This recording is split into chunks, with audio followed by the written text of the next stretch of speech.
Don Petit എന്ന നാസയിലെ ഏറ്റവും വെറ്ററനായിട്ടുള്ള വളരെ സീനിയറായിട്ടുള്ള ഏതാണ്ട് 590 ദിവസം ശൂന്യാകാശത്ത് കഴിഞ്ഞിട്ടുള്ള ഒരു ഗഗനസഞ്ചാരി കഴിഞ്ഞ ദിവസം തൻ്റെ എക്സ് പ്രൊഫൈലിൽ ഒരു ഫോട്ടോ പോസ്റ്റ് ചെയ്തു.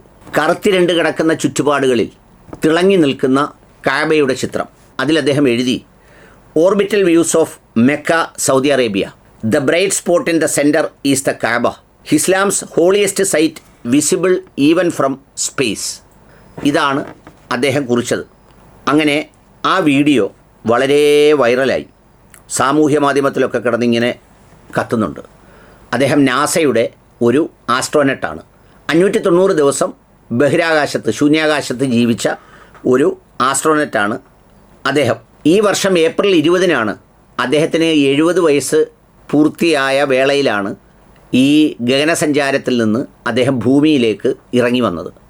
അതിനു മുമ്പ് വളരെ വിശാലമായ 3 ദൗത്യങ്ങളുമായി മാസങ്ങളോളം തുടർച്ചയായി ഈ നാസയിലൂടെ ശൂന്യാകാശത്ത് ചിലവഴിച്ച ആളാണ് അദ്ദേഹം.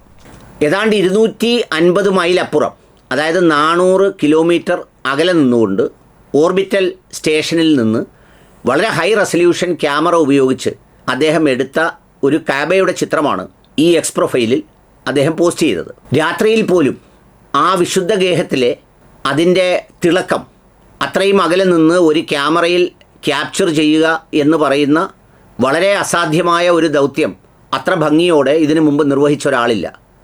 ചുറ്റുപാടുകളിൽ മലകളാണ്, അല്ലെങ്കിൽ മരുഭൂമികളാണ്. അതിൻ്റെയൊക്കെ ഇടയിലാണ് ഈ 400 കിലോമീറ്റർ അപ്പുറം നിന്നും കാണാവുന്ന ഈ വിശുദ്ധിയുടെ ഗേഹം എന്ന നിലയിൽ അദ്ദേഹം ചിത്രമെടുത്ത് എക്സ് പ്രൊഫൈലിൽ പോസ്റ്റ് ചെയ്തത്. വളരെ വ്യത്യസ്തമായ ഇതുപോലെയുള്ള ധാരാളം ഫോട്ടോഗ്രാഫുകൾ ഒരു പാഷനോടുകൂടി അദ്ദേഹം എടുത്തിട്ടുണ്ട്.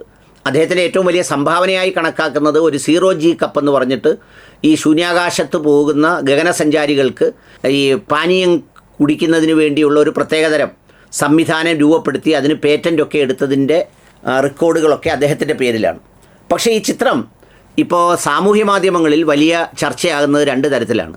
ഒന്ന്, ഈ ഇസ്ലാമിൻ്റെ എന്തെങ്കിലും അടയാളങ്ങൾ എവിടെയെങ്കിലും തിളങ്ങുന്നതോ വരുന്നതോ കണ്ടാൽ അസ്വസ്ഥപ്പെടുന്ന ഒരു വലിയ ലോകമുണ്ട്.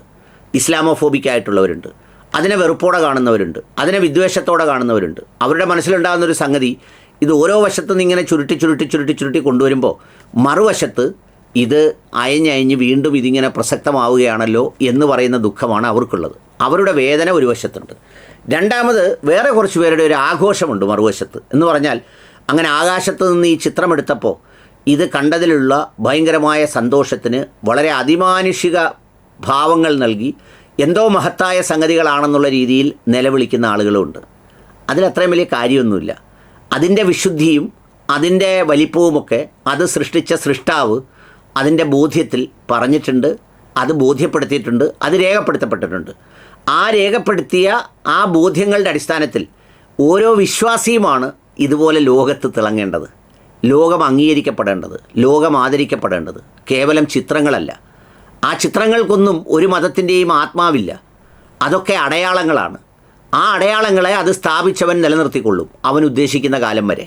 ആ അടയാളങ്ങളെ അതിൻ്റെ തിളക്കവും അതിൻ്റെ പവിത്രതയും അവൻ നൽകിക്കൊള്ളും. അത് അവൻ്റെ ഉടമസ്ഥതയിലും അവൻ്റെ ഉത്തരവാദിത്വത്തിലുമുള്ളവരാണ്.